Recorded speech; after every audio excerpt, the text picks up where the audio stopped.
Buenos dias, buenas tardes. Fast forward.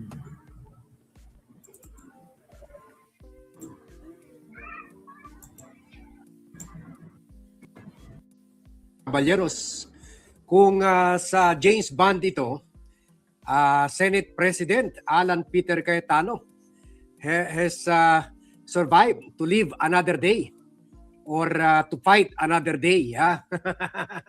So, hindi natuloy ang kudeta ngayon. As we warned earlier, isa sa mga dahilan dito ay hindi nagkasundo yung apat na mga senador at yung mga backers nila na kung sino ba talaga sa kanila ang mamumuno. Maraming sinasabi natin sources sa House, medyo either sinabutahe ni Cheese Escudero yung kudeta or baka yun, greedy lang talaga siya sa power na gusto niya ang kondisyon ay babalik siya sa pagka-presidente at hindi na pailan yung kaso sa kanya na plunder. Hindi naman pwede yan. Cheese, ano ka? Sineswerte, keso ka ba? Keso ka? So, kaya hindi natuloy today. At sana kung hindi umepals or hindi pumasok sa eksena itong si Cheese Escudero, madali na lang sana yun. Sa tingin ko, hindi naman ganun kaganit sa power itong si Tito Soto, si Subiri at si Sherwin Gatchalian, kasi itong si Sherwin, itong si Tito Soto at si Subiri naging presidente na, si Sherwin bata pa naman. So hindi naman siya talaga atat na atat o nagmamadali. Kaya lang yun, nabulabog na yung mga, dahil yun sa loyal kay Cheese ay umatras naman at sinabi hindi kami boboto kung hindi kay Cheese. Kumaga, willing na sila suportahan either si Gatchalian, si Tito Soto o si Migs. Nung pumasok sa eksena si Cheese at sinabi, hindi, teka, kay Cheese na lang ako, kay Cheese ako. Ganon. Nung sinabi ni Cheese na sasali ako sa inyo, provided gawin niyo ako ulit Senate President. Nako, Mr. Fort with si Cheese. At gusto niya gamitin itong posisyon na Senate President para meron siya bargaining chip sa negosasyon niya ukol sa kaso niya sa Marcos administration. Kaya pati Marcos administration nabulabog rin. So tingnan natin kung ano mangyari pero ang maganda, papunta na tayo riyan. Kasi yung bumoto para mag-abstain. Hindi bumoto kay Tito Soto na si Mick Subiri at si JV Ejercito ay formally nag-declare that they are associating themselves with the majority. Last week, dineclare nila nung they did not cast their votes either for Alan Peter Cayetano or kay Tito Soto. Sinabi nila mag-independent sila. Pero today, they formally, so preparatory na ito. Kumbaga, kung may siyam na boto si Tito Soto o yung grupo ni Tito Soto, ngayon 11 na. Dalawa na lang kulang, 11 na. Kasi formally today, hindi man sila bumoto, pero formally, tinurn down ni Mix yung posisyon na minority leader na inoperan nila Joel Villanueva at Cayetano. Ngayon, they declared siya at si JV na they will align themselves with the minority. Kumbaga, kung last week independent sila, neither the Cayetano block or the Tito Soto block, ngayon they formally declared that we are aligning ourselves with the minority. So, another big blow na naman yan, another big blow kay Cheese Escudero. Ibig sabihin, kinakahiya nila to be associated with the majority ngayon. O yun, tama si Paul Lim. Hindi pa rin safe si Cayetano. 11 no, hindi pala 13 Paul. 11 versus 12. 11 versus 12. At alam nyo ba, over the weekend, itong mga chuchuan nila, sila Kipi Chu at sino-sino pang ibang mga DDS vlogger, sinasabi nila, sabi nila, iyak sa Lunes ang minority bloc. Iyak sa Lunes dahil merong madadagdagan. Yung 13 daw plus bato, o ngayon 12 na lang, yung 13 plus bato, magdadagdag pa daw ng 2 o 3. So they were referring to Cheese, to Mick Subiri and JV Ejercito na nag-abstain. They were referring to Mick Subiri and JV na independent. Kaya napilitan lumantat and mag-declare si JV at si Subiri to declare formally na they associate themselves or they align themselves with the minority dahil nga sa mga chismis kinakalat ng mga DDS na plus 2 daw. Kumbaga, kahit nawala si Bato, 12 na lang, madagdagan ng 2 pa, so magiging 14. Or kung plus Bato, magiging 15. So ngayon, embes na dagdagan, nalagasan. Ang minority ang nadagdagan ng 2. So ibig sabihin, 9 na sila. 11 na sila. 11 versus 12. Isa na lang diferensya. Kasi minus Bato, 12 na lang ang majority. Yun lang, kulang pa rin. Kulang pa rin ang minority, 11. 2 pa. Pero hindi natin alam, may mga negotiation pa. May mga negotiation pa.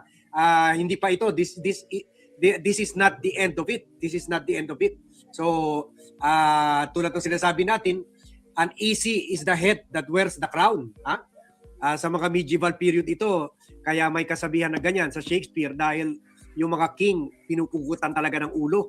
Kaya hindi dapat masaya ka na may crown ka. Monday.com is the best AI for work. And here's why. Let me show you some of the mind-blowing. Pwede maalis ka sa pwesto mo, mapugutan pa yung ulo mo.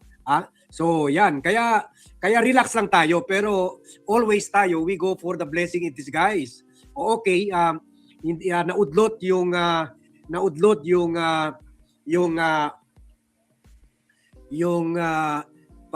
pagtanggal kay Cheese as Senate President, pero ang blessing in disguise, at least si Cheese, nakukumahog siya para ituloy na yung impeachment, para pagtakpan itong kapalpakan at iskandalo, kahiyan na binigay niya sa bansa at sa Senado, dyan sa nangyari last week, dyan sa Senado, at parang peace offering niya sa taong bayan na galit sa kanya. Kaya ito ang blessing in disguise. At least walang tingnan natin bukas, walang nangyaring pagharang. Di ba last month, or early this month, panay ang warning ni Ping na haharangin ng minority yung convening of the Senate into an impeachment court. So today at least na-convene na, nasuot na nila yung mga gown nila. So ang next picture na ito, sisimula na yung trial either this month or June, at doon na rin sila maglalaban-laban sa either pagpresenta or pagharang ng mga ebidensya. At least okay. At least hindi tayo umabot sa level na ganito. Hindi natin alam. Baka ayaw lang ng mga senador. Baka ayaw lang nila guluhin ang impeachment. Kumbaga pinagbigyan muna nila si Alan Peter Cayetano para i-convene yung impeachment kasi forced to do good.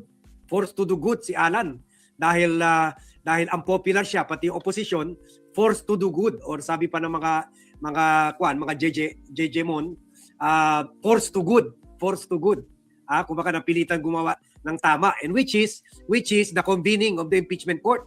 Walang humarang ni si Marcoleta, ni si Cheese, si Mr. Kill impeachment, hindi humarang. So this is good. At least tuloy-tuloy na yan. Ang gera na dyan, ibig sabihin, ang gera na dyan ay doon na sa pagharang nila sa prosecution lawyers, sila Leila de Lima, sila Jinky Luistro. Doon ang battleground, yung pagharang. At ang pinakamaganda dito, kahit matanggal pa man bukas or Wednesday or next week or next month or after 30 days, kung tumagal yung negosasyon ng mga puwersa anti Cayetano forces, kahit tumagal pa naman ang pagtanggal kay Cayetano, ang maganda, kahit sinong presidente ang papasok, kahit si Cheese mismo, ang papalit kay Cayetano, wala nang mapipigilan ang pagtuloy ng impeachment trial kasi na-convene na sila in an impeachment court. Kung hindi nangyari yung last week, yung putukan, yung pagtakas ni Bato de la Rosa, siguro tama yung sinabi ni Ping na haharangin nila ito. They will object, magpapasilang resolution to stop the impeachment proceeding. Pero ngayon, ayaw na nila gawin yan dahil masyado nang unpopular sila sa tao. Yung iba dyan, tatagbo pa naman for re-election sa 2028. Kaya okay, kumbaga, kahit papaano, blessing in disguise ang nangyari.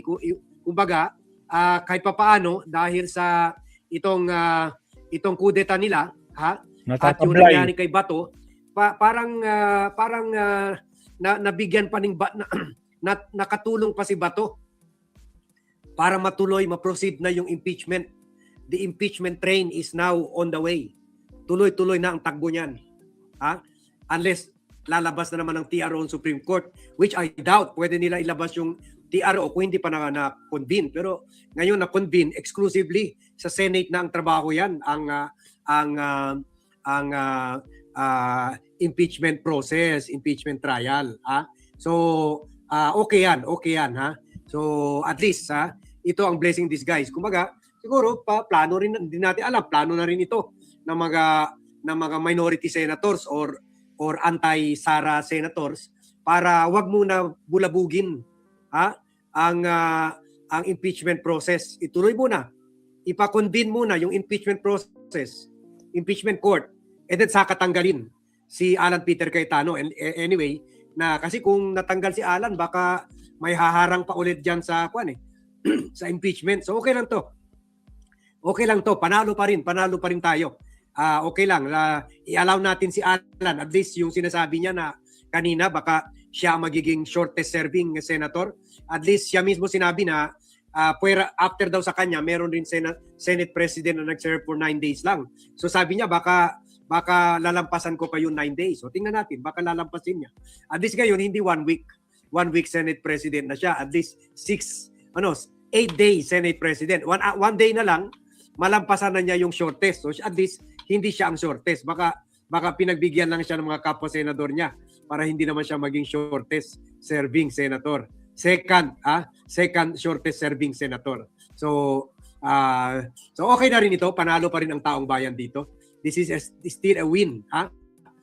Kahit hindi natuloy yung kudeta, pero na-convene na ang Senado into an impeachment court. That is still the good news for the day. So, pasensya na, in our last vlog, medyo mahaba masyado yung mga vlogs natin. Hindi ko na-acknowledge. Karamihan yung mga nauna, lalo na yung mga nauna, yung mga sumasali sa atin. So, ngayon, we are acknowledging them. Si Neneng Enquito, thank you. Si Marie Irene Cruz, thank you.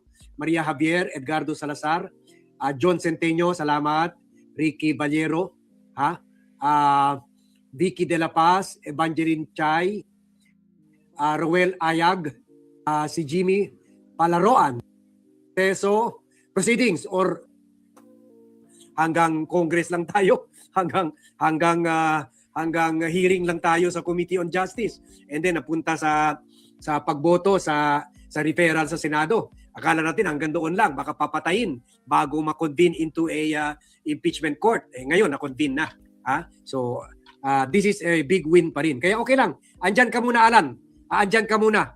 Kasi mas importante talaga ang impeachment. Huwag nating kalimutan, kahit gaano tayo kagalit kay Sara, huwag nating kalimutan kahit gaano tayo kagalit kay Alan at kay Bato at kay Robin at kay lahat sila na sa DDS Senator, huwag natin kalimutan si Sara. Swerte si Sara. Hindi na napapag-usapan yung kaso niya. At least bumalik dyan sa issue na yan.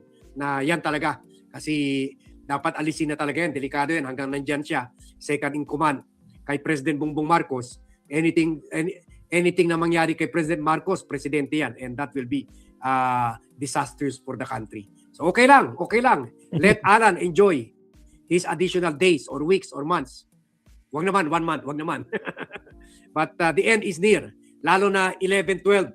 11-12 na lang. One more vote, 50-50, and then 13 na. Oh, so okay. Ang mahalaga, iyak yung mga DDS vloggers na sinabi yung 12 o 13 daw nila magiging 15 o magiging 16. Kasi formally daw yung nag-abstain si Mick Zubiri at si JV Ejercito will formally join the majority. Kahit inoperan nila yung mataas na posisyon si Migs, hindi pa rin sinabi pa rin ni Cheese, ni Migs, I will go. I will align myself with the minority.